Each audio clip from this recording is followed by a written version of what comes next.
اللہ الرحمن الرحیم۔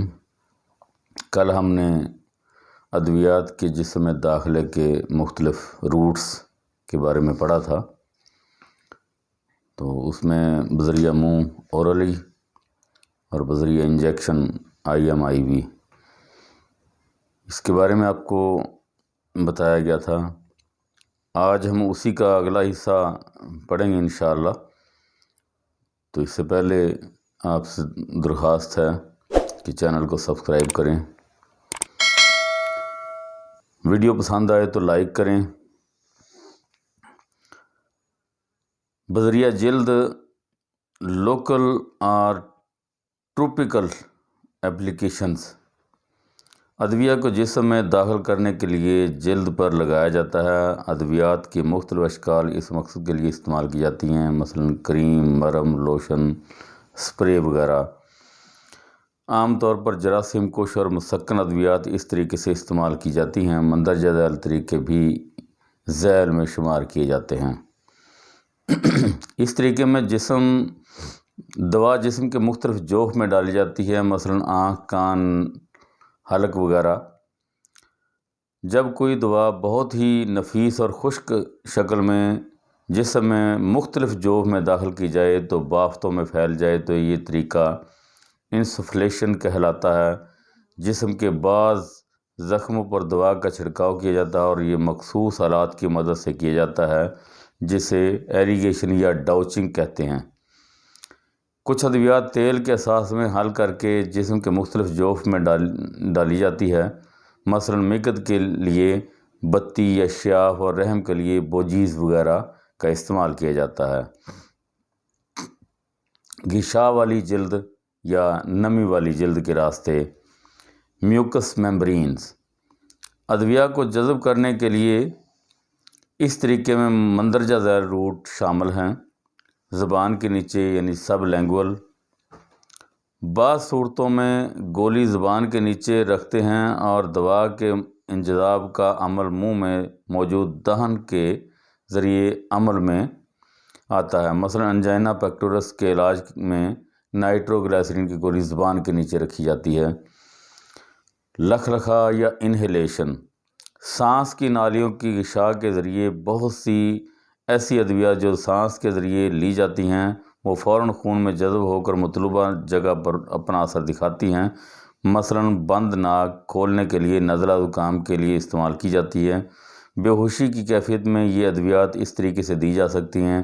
آپریشن کے لیے مختلف قسم کے ادویات کو بے ہوشی کے لیے استعمال کیا جاتا ہے۔ بذریعہ مکد بائیریکٹل دوا کو مقامی اثر کے لیے مکد کے راستے استعمال کیا جاتا ہے۔ بعض مثلا قبض کی صورت میں انیما دیا جاتا ہے اور مختلف اشیاف استعمال کی جاتی ہیں۔ یہ یاد رکھیں کہ مقامی اثر اور نظاماتی اثر دو طریقے سے ادویات جذب ہوتی ہیں۔ نظاماتی اثر وہ ہے جو معدہ میں جا کر خون میں شامل ہوتی ہیں ہضم ہونے کے بعد اور پھر پورے جسم میں سرایت کرتی ہے، تو یہ نظاماتی اثر ہے۔ اور مقامی اثر یہ ہے کہ جلد پر اگر کوئی زخم ہے تو وہاں پر دوا لگائی جائے یا کوئی پاؤڈر چھڑکا جائے یا شیاف بتیاں وغیرہ یہ استعمال کروائی جائیں تو یہ مقامی اثر کے لیے ہوتی ہیں، یا کوئی مرہم وغیرہ کا استعمال کیا جائے جلد پر تو یہ مقامی اثر کے لیے ہوتی ہیں۔ اور نظاماتی اثر وہ ہے جو خون میں شامل ہو کر دوا اپنا اثر دکھائے، وہ نظاماتی اثر ہوتا ہے۔ دوا کے انجذاب سے کیا مراد ہے؟ ابزارپشن آف ڈرگز یہ ایک ایسا عمل ہے جس میں دوا اس مقام سے جہاں سے اسے استعمال کیا گیا ہو وہاں سے خون میں شامل ہو جائے۔ بہت سے ایسے عوامل ہیں جو ادویات کے جذب ہونے پر اثر انداز ہوتے ہیں، ان کی تفصیل ذیل میں دی گئی ہے۔ دوا داخل کرنے کا طریقہ کسی بھی دوا کو جسم میں داخل کرنے کے لیے مختلف روٹس استعمال کیے جاتے ہیں، مثلا انجیکشن کے ذریعے دوا کا انجذاب فوری ہوتا ہے بمقابلہ IM انجیکشن۔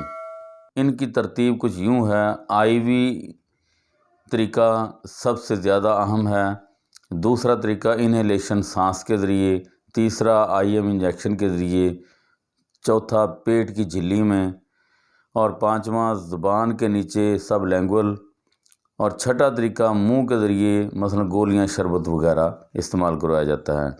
پس دوا کے داخل کرنے کا طریقہ بدل جانے سے انجذاب کی شرح بھی بدل جاتی ہے۔ طبعی حالت: ادویات مختلف طبعی حالتوں میں ہو سکتی ہے، مثلا ٹھوس، مائع اور گیس۔ مائع گیس کے مقابلے میں دیر سے حل ہوتی ہے اور ٹھوس مائع کے مقابلے میں دیر سے حل ہوتی ہے۔ حل پذیری: منہ کے ذریعے دی جانے والی ادویات عام طور پر غشا، ممبرین اور معدہ میں جذب ہوتی ہے۔ اگر یہ ادویات پانی میں حل پذیر ہیں تو ان مقامات سے مکمل طور پر جذب ہو جاتی ہیں۔ محلول کی شکل میں دی جانے والی ادویات مثلا شربت وغیرہ ٹھوس یعنی گولی کے مقابلے میں تیزی سے جذب ہوتی ہے، اور ادویات جن مقامات سے داخل کی جاتی ہے وہاں کی مقامی کیفیت حل پذیری پر اثر انداز ہوتی ہے، جس کے نتیجے میں اس کے جذب ہونے کی شرح متاثر ہوتی ہے۔ دوا جذب ہونے کی سطح: سرفیس ایریا یعنی کھلا رقبہ۔ دوا کے جذب ہونے کی شرح کا انحصار اس بات پر بھی ہے کہ وہ مقام جہاں سے دوا جذب ہونا ہے اس کی سطح زیادہ ہے یا کم۔ جتنی سطح زیادہ ہوگی انجذاب زیادہ ہوگا۔ مثلا پھیپھڑوں میں دوا کے جذب ہونے کے لیے رقبہ زیادہ میسر ہے، لہذا گیس کی شکل میں دی جانے والی ادویات فوری اثر دکھاتی ہیں۔ دوا کا ارتکاز یعنی تیز محلول کمزور محلول کے مقابلے میں تیزی سے جذب ہوتے ہیں۔ دوران خون کی مقامی کیفیت: جس مقام پر دوا کا انجذاب ہونا ہے وہاں پر اگر خون کا دوران زیادہ ہے تو وہ دوا تیزی سے جذب ہوتی ہے۔ اسی طرح مقامی جگہ پر اگر حرارت پہنچائی جائے تو ایسی دوا جو رگوں کو پھیلاتی ہیں جلدی جذب ہو جاتی ہے، جسم کی ضرورت کے مطابق، نیڈ آف باڈی۔ اگر جسم کو کسی چیز کی ضرورت ہے تو اس کے جذب ہونے کی شرح بھی تیز ہو جاتی ہے۔ مثلا خون کی کمی میں آئرن وغیرہ کا استعمال ہو تو وہ معدہ میں جلدی جذب ہو جاتی ہے اور جلدی جذب ہو کر خون میں شامل ہو جاتی ہے۔ آئن کی کیفیت: نیچر آف آئنز: انجذاب کے مقام پر بعض اوقات کے ادویات کے آئن تیزی سے جذب ہوتے ہیں اور کچھ ادویات آئن قدرے کم تیزی سے، مثلا سوڈیم اور پوٹاشیم کے مثبت آئن تیزی سے جذب ہوتے ہیں اور کیلشیم کے جذب ہونے کی شرح بہت کم ہے۔ سریشی اثر: گوند، تیل، کیولن چونکہ انجذاب کرنے والی سطح کو کم کر دیتے ہیں اس لیے یہ انجذاب کے عمل میں اثر انداز ہوتے ہیں۔